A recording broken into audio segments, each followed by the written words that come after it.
High বন্ধুরা, কেমন আছো? আশা করি ভালো আছো। দেখো আজকে কর্তামশাই মাছ ধরেছে, অনেক কষ্ট করে দুটো মাছ পেয়েছে। দেখো কই মাছগুলো একদম জ্যান্ত। আমরা তো রোজই দেখো বন্ধুরা বেশিরভাগই মাছের ভিডিও করি, পুকুর থেকে মাছ ধরা, মাছ কাটা। জ্যান্ত মাছগুলো দেখো কত বড় বড়, দুটো তেলাপি মাছ পেয়েছে, একটা কাটছে আর একটা এই যে গামলায় আছে, আর একটা মৃগেল মাছ ওই যে কাটছে। দেখো উনি কর্তামশাই ভালোই মাছ কাটতে পারে। দেখো মাছটা কেটে দিচ্ছে আমাকে।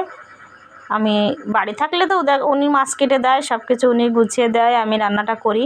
যত্ন আমার ভালো, কষ্ট বোঝে, প্রচুর লক্ষ্য রাখে, কারণ আমার কোমরে যন্ত্রণা তো। আমাকে বাড়ি থাকলে মাছটা কাটতেই দেয় না, আমাকে কেটে দেয়। আমরা তো পুকুরের জ্যান্ত জ্যান্ত মাছ রোজই ধরি, রোজই আর কি জ্যান্ত মাছই খাই। আমার বাড়ির লোক একদমই মানে কি বলে, বাজারের কেনা মাছ পছন্দ করে না।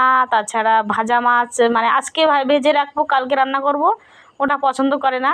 তাও আজকে দেখো অনেকটা মাছ ধরেছে, তাই আমি বলছি একটু রেখে দেবো, কালকেও খেও। তা বলছে না না, ওটা হবে না, মাছ রান্না করো সব। আর আমি বলছি না, রেখে দেবো। তা বলছে তাহলে এক কাজ করো, কই মাছটা জিওয়ে রাখো। উনি কই মাছ কাটতে পারবে না, উনি সবই মাছ কাটতে পারে, কই মাছ কাটতে চায় না। আমাকে বলছে তুমি কই মাছটা কাটবে, আমি কিন্তু পারবো না। তাই বলছে আজকে অনেক বেলা হয়ে গেছে মাছ ধরতে হতে বন্ধুরা, প্রায় 1টা বাজে।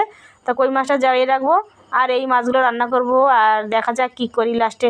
ঠিক আছে বন্ধুরা, টাটা।